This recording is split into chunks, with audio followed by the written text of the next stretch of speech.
آپ صلی اللہ علیہ وسلم نے ارشاد فرمایا، اتق اللہ حیث ما کنت، اللہ سے ڈرو جہاں پر بھی آپ ہو، جس جگہ آپ موجود ہو وہاں پر آپ اللہ سے ڈرے۔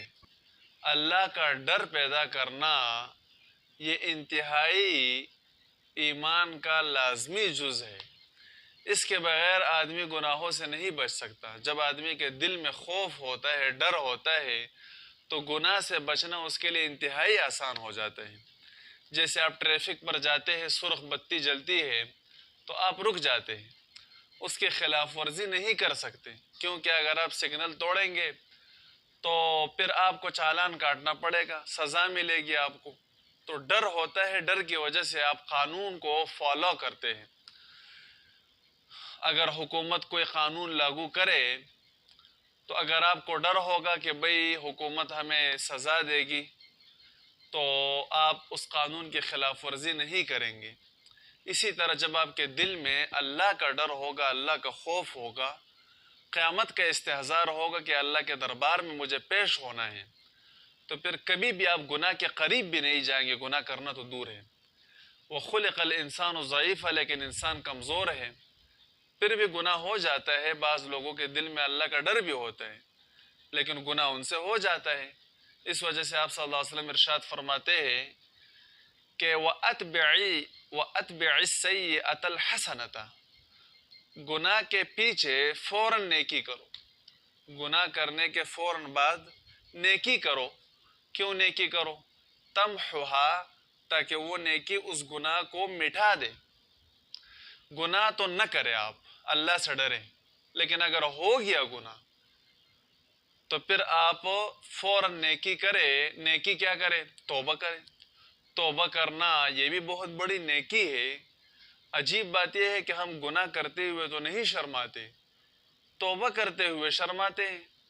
توبہ جب کرتے ہیں تو دل میں خیال آتا ہے، وسوسہ آتا ہے کہ بھئی میں توبہ کرنے کے بعد پھر توبہ توڑ دوں گا تو کیا فائدہ توبہ کرنے کا؟ توبہ نہیں کرتے، حالانکہ توبہ کرنا نیکی ہے۔ ٹوٹ جائے دوبارہ کرے بھئی، اس میں کیا بات ہے؟ جتنی بار آپ توبہ کریں گے اتنا آپ اللہ کے نزدیک ہوں گے۔ توبہ کرنا یہ تو نیکی ہے، جتنا زیادہ آپ توبہ کریں اتنی زیادہ نیکی آپ کو ملے گی۔ اس میں تو گناہ نہیں ملے گا، گناہ کرنے میں گناہ ملے گا۔ گناہ کرنے میں شرم نہیں آتی، توبہ کرنے میں ہمیں شرم آ جاتی ہے۔ تو آپ صلی اللہ علیہ وسلم نے ارشاد فرمایا کہ گناہ کے فوراً بعد نیکی کرو۔ تو نیکی میں تو سب سے بہترین نیکی یہی ہے کہ اس گناہ سے آپ توبہ کریں، اور اسی طرح صدقہ کریں، کیونکہ حدیث میں ہے کہ الصدقۃ ترد البلاء، صدقے سے بلائیں ٹھل جاتی ہے۔ گناہ کی وجہ سے جو مصیبت بلا انسان پر آتی ہے تو وہ صدقے کی وجہ سے ٹھل جائے گی۔ اور بھی نماز پڑھے، ذکر کرے، قرآن کی تلاوت کرے۔ اللہ رب العزت قرآن میں ارشاد فرماتے ان الحسنات یذہبن السیئات، کہ نیکیاں وہ گناہوں کو ختم کر دیتی ہے، فنش کر دیتی ہے۔ بلکہ حدیث میں تو یہاں تک آیا ہے کہ توبہ اگر سچے دل سے ہو تو وہ گناہ نیکی میں تبدیل ہو جاتی ہے۔ کتنی زبردست بات ہے! گناہ کرے، توبہ کرے، وہ نیکی میں تبدیل ہو جائے گی۔